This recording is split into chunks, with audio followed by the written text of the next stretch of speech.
SCO summit being hosted by the Russian Federation. I wish to particularly congratulate President Putin for successfully leading SCO during these extremely troubled times. We welcome Tajikistan as the next chair of the SCO and assure them of our full support. As we speak, Excellencies, as we speak, the COVID-19 pandemic continues to rage across the world, devastating economies, claiming lives, and disrupting livelihoods.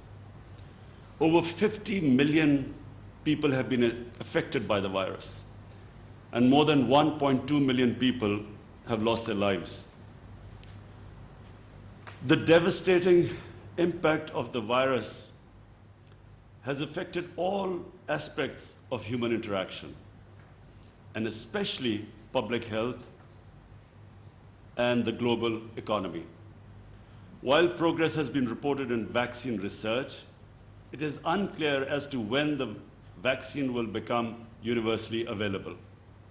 Humanity faces the possibility of a slow recovery and prolonged economic slump with rising poverty and inequality. Under the circumstances, the imperative of a common approaches to limit the spread of the infectious diseases, reduce the effects, and develop potential remedies has increased manyfold. Yet, global harmony, multilateralism are undermined by rising geopolitical tensions, unilateralism, and isolationism. We believe that the SCO fraternity, with its core principles of solidarity and mutual support, would be effective in combating the effects of COVID-19. Excellencies, this year CHS coincides with completion of 20 years of the establishment of the SCO. Over the past 2 decades, SCO's prestige and influence have grown significantly. At a time when the world is bereft of global vision and shared solutions, SCO has called for effective multilateralism, with the UN playing a central coordinating role. Pakistan also deeply appreciates China's effective handling of the virus, and also the material and technical assistance extended by China to others, including Pakistan. China and Pakistan also are collaborating in vaccine development, with phase 3 trials successfully underway.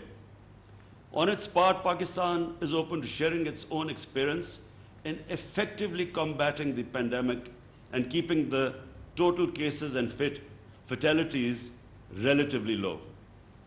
Our collaborated policy of smart lockdowns and financial support to the most vulnerable segments of the society prevented rapid community spread, protected the poorest from the worst fallouts of the lockdown, and helped stabilize the economy.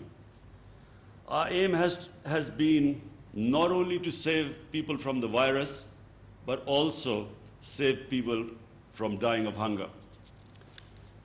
Globally, the international community has taken some welcome steps to mitigate the adverse effects of COVID-19. But much more needs to be done, particularly for the poor, who are hit the hardest, both in rich and the poor nations. In this spirit, I proposed a global initiative for debt relief to address debt vulnerabilities of the developing world and to help create fiscal space for them to mitigate the impact of pandemic and achieve sustainable development. We welcome measures taken by the G20 and the international financial institutions to help developing countries, in particular least developed countries, to face economic challenges posed by the pandemic. Further steps are needed to help improve liquidity in developing countries and restore growth. Excellencies, the foreign policy goals of my government are in sync with the SCO's vision of regional connectivity and economic integration.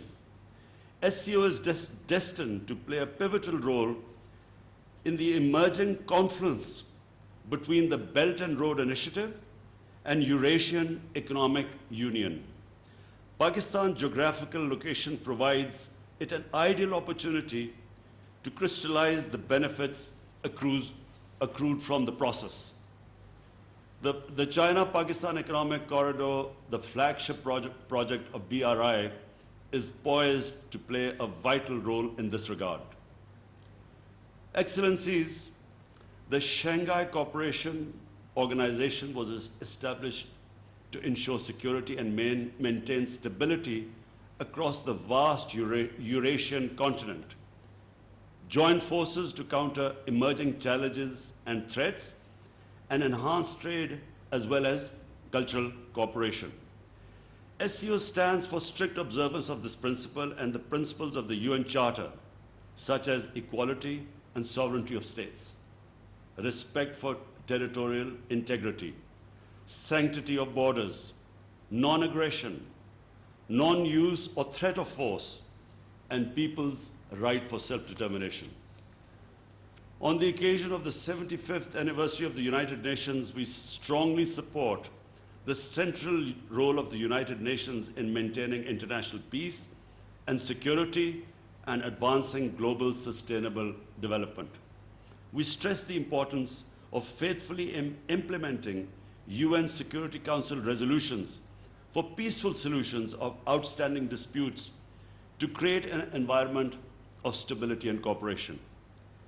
Unilateral and illegal measures to change the status of disputed territories in violation of the UN Security Council resolutions run counter to this objective and adversely affect regional environment. Such measures must be condemned and opposed resolutely for being in violation of the SCO Charter and its well-established principles of interstate relations. Excellencies, I have consistently stressed that there is no military solution to the conflict in Afghanistan and that a negotiated political settlement is the best way forward. As a shared responsibility, Pakistan has steadfastly supported the Afghan-led and the Afghan-owned peace process. Our positive contribution facilitated the US-Taliban peace agreement. The Afghan parties must seize this historic opportunity, work together constructively and secure an inclusive, broad-based, and comprehensive political settlement through intra-Afghan negotiations. Reduction in violence is absolutely imperative to help strengthen the momentum reached through these positive developments. We must also remain mindful of the challenges ahead, especially the role of the spoilers within and outside, who do not want peace and stability to return to Afghanistan. Return of the Afghan refugees to their homeland with dignity and honor should be an essential part of the peace negotiations. On the Iranian nuclear issue, we share SCO's call for effective implementation of the Joint Comprehensive Plan of Action. We join our SCO partners in focusing on the prevention of an arms race in outer space and international information security. The overarching goal of the international security architecture should be the promotion of equal and undiminished security of all states. We welcome the emphasis by the SCO members on data security. In this regard, we strongly support China's Global Digital Data Security Initiative. We reiterate our strong support for coordinating our efforts at this relevant multilateral fora to counter the growing menace of narcotic drugs.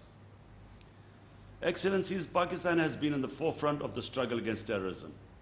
Our resolve to continue this fight remains undeterred.